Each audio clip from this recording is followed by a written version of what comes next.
VD. Satheesan മാധ്യമങ്ങൾ കാണുകയാണ് അതിലേക്ക്. UDF പ്രവർത്തകർ എല്ലാ നിയോജകമണ്ഡലങ്ങളിലും നടത്തിയിട്ടുണ്ട്. മിഷൻ 26 ഞങ്ങൾ ഒരു വർഷം മുമ്പ് ആരംഭിച്ചതാണ്. അത് വളരെ ഫലപ്രദമായി നമ്മുടെ പ്രവർത്തകരെല്ലാം വളരെ ആവേശത്തിലാണ്. ഈ സർക്കാരിൻ്റെ താഴെ ഇറക്കണമെന്ന വാശിയോടുകൂടി ജനങ്ങൾ നിൽക്കുമ്പോൾ അവരുടെ കൂടെ നമ്മുടെ പ്രവർത്തകരെല്ലാവരും ഉണ്ടാകും. ഈ സർക്കാരിൻ്റെ ദുർഭരണം ജനജീവിതത്തെ എത്രമാത്രം ദോഷകരമായി ബാധിച്ചു എന്നുള്ളതാണ് ഈ തെരഞ്ഞെടുപ്പിലെ ഏറ്റവും വലിയ ചർച്ച. 12 മാസക്കാലമായി ഇന്ത്യയിൽ ഏറ്റവും കൂടുതൽ വിലക്കയറ്റമുള്ള ഒന്നാമത്തെ സംസ്ഥാനം ഈ കേരളമാണ്. കേരളത്തിൻ്റെ മുഖ്യമന്ത്രിയും ഈ ഗവൺമെൻറ്റും ഈ വിലക്കയറ്റം കുറച്ചു കൊണ്ടുവരാൻ എന്ത് നടപടിയെടുത്തു? ജനങ്ങൾ പൊറുതിമുട്ടിയാണ് വിലക്കയറ്റം കൊണ്ട്. അപ്പോൾ ജനങ്ങൾ തിരഞ്ഞെടുത്തൊരു സർക്കാരിൻ്റെ സാന്നിധ്യം അവരാഗ്രഹിക്കും. അങ്ങനെ ഒരു സർക്കാരിൻ്റെ സാന്നിധ്യം കേരളത്തിലുണ്ടായോ? സപ്ലൈകോ തകർന്നു. സപ്ലൈകോയ്ക്ക് മാർക്കറ്റിൽ ഇടപെടാൻ കഴിയുന്നില്ല. കോടികളാണ് കൊടുക്കാനുള്ളത്. 12 മാസമായി ഇന്ത്യയിൽ 1-ാം സ്ഥാനത്ത് നിൽക്കുന്ന ഒരു സംസ്ഥാനം വിലക്കയറ്റത്തിൽ. ആ വിലക്കയറ്റം താഴെ കൊണ്ടുവരാൻ എന്ത് നടപടിയെടുത്തു? ഗവൺമെൻറ് നിസ്സംഗരാണ്. പ്രചരണം മാത്രമേ ഉള്ളൂ.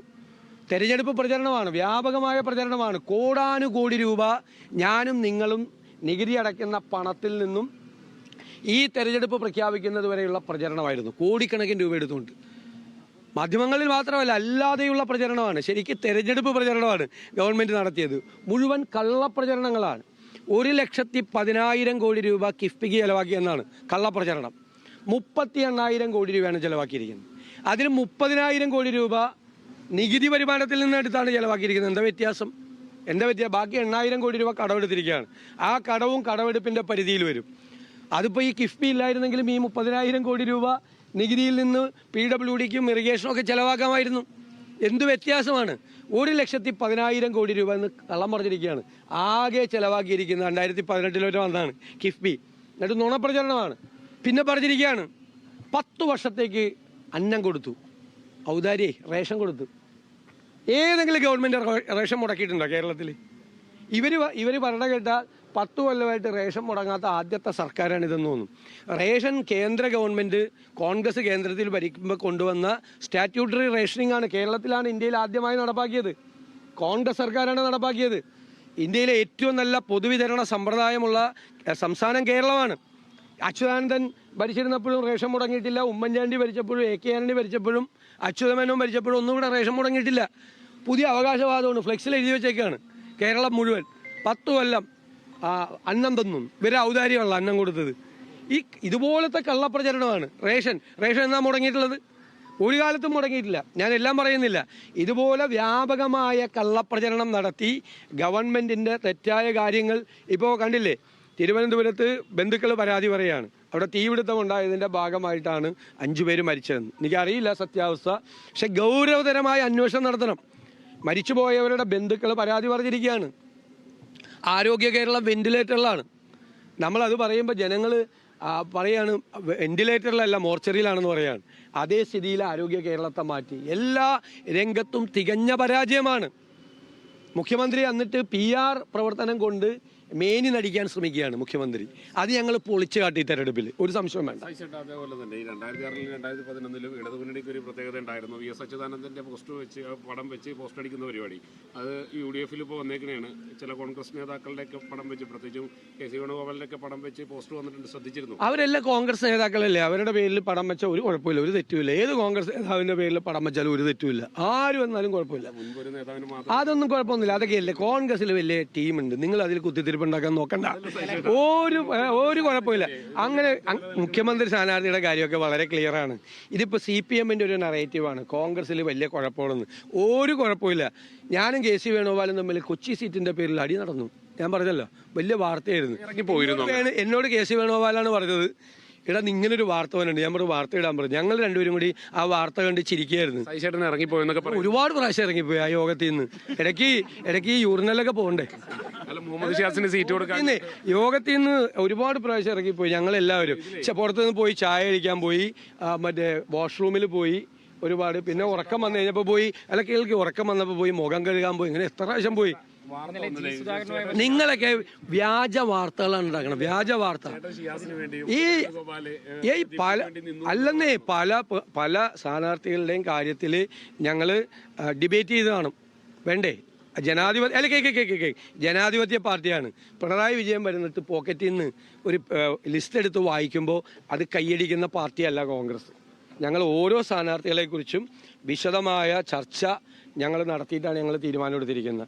അതിന് ഒരു സ്ഥാനാർത്ഥിയുടെ മെറിറ്റ്, ഡീമെറിറ്റ്, മറ്റ് സ്ഥാനാർത്ഥിയുടെ ആര് നിന്നാലാണ് ഏറ്റവും ബെസ്റ്റ് എന്നൊക്കെ വിശദമായ ചർച്ച നടത്തിയിട്ടാണ് ഞങ്ങൾ ഓരോ സ്ഥാനാർത്ഥിയും തീരുമാനിച്ചിരിക്കുന്നത്. ഇപ്പോഴും ആ CPM-ൻ്റെ സ്ഥാനാർത്ഥികളെ പലരും തീരുമാനിച്ചിട്ടില്ലല്ലോ. NDAയുടെ സ്ഥാനാർത്ഥികൾ പലരും പുറത്തു വന്നിട്ടില്ലല്ലോ.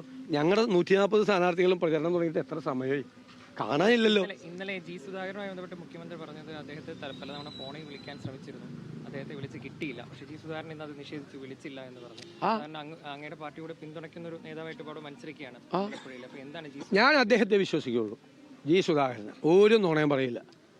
ഞാൻ അദ്ദേഹം CPM നേതാവായിരിക്കുമ്പോൾ പോലും ഞാനന്ന് ഏറ്റവും കൂടുതൽ മന്ത്രിമാർക്കെതിരായി അഴിമതി ആരോപണം ഉന്നയിച്ച പ്രതിപക്ഷത്തെ MLA 2006 തൊട്ട് 2011 വരെ.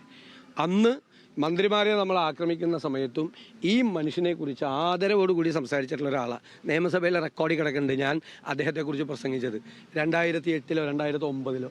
ഈ G. സുധാകരനെക്കുറിച്ച് നീതിമാനായ ഭരണാധികാരിയായിരുന്നു.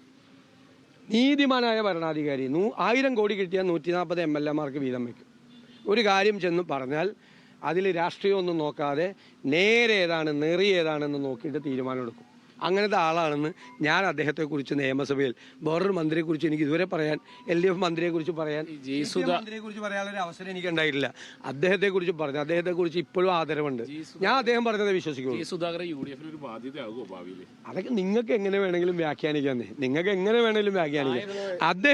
അദ്ദേഹം ഒരു നിലപാടെടുത്ത് നിന്നു. ഞങ്ങൾ രാഷ്ട്രീയമായ പിന്തുണ അദ്ദേഹത്തിന് കൊടുക്കുകയാണ്. അതിൽ ഒരു ആരിഫ് അടക്കം പറയുന്നു അത് മുൻകൂട്ട് G. സുധാകരൻ പ്ലാൻ ചെയ്ത് പോയതാണ്, UDF നേതാക്കളുമായി നേരത്തെ ചർച്ച നടത്തിയിരുന്നു എന്നെല്ലാം. അങ്ങനെ വല്ലതൊക്കെ നടന്നിട്ടുണ്ടോ? അതൊന്നുമില്ല. അത് അദ്ദേഹം ഒരു തീരുമാനം എടുത്തു കഴിയുമ്പോൾ ഞങ്ങൾ അദ്ദേഹത്തെ ബന്ധപ്പെട്ടു. അപ്പോഴത്തെ തീരുമാനം എടുത്തു കഴിഞ്ഞിട്ടാണ് ഞങ്ങൾ അദ്ദേഹത്തെ ബന്ധപ്പെട്ടു. ഞങ്ങൾ അല്ലെങ്കിൽ തന്നെ അദ്ദേഹത്തെ ബന്ധപ്പെടുന്ന ആളാണ്. അദ്ദേഹത്തിന് കാലിന് ഒരു പരിക്ക് പറ്റി കിടന്ന സമയത്ത് ഞാൻ തന്നെ എത്ര പ്രാവശ്യം വിളിച്ചിട്ടുണ്ട് അദ്ദേഹത്തെ. അത് ഞങ്ങളിപ്പോൾ ആലപ്പുഴ കൂടെ പോകുമ്പോൾ അദ്ദേഹത്തെ വിളിക്കും. അതൊരു ബന്ധമാണ്. അത് നല്ല ബന്ധമാണ് അദ്ദേഹമായിട്ട് ചെയ്യുന്നത്. ഇപ്പം ഞാൻ പന്നിയൻ രവീന്ദ്രൻ എനിക്കെതിരെ 2011 മത്സരിച്ച ഞാനും അദ്ദേഹമായിട്ട് നല്ല ബന്ധമാണ്, ഭയങ്കര സ്നേഹബന്ധം, വലിയ ഇഷ്ടമാണ് ഞങ്ങൾ തമ്മിൽ അങ്ങോട്ടും ഇങ്ങോട്ടും. ഞങ്ങളിവിടെ മത്സരിച്ച സമയത്ത് അങ്ങോട്ടും ഇങ്ങോട്ടും മോശമായിട്ടൊരു വാക്കുപോലും പറയില്ല രണ്ടുപേരും. ആ സൗഹൃദം ഞങ്ങളിപ്പോഴും പുലർത്തുന്നുണ്ട് ഒരുപാട് ആളുകളുമായിട്ട്.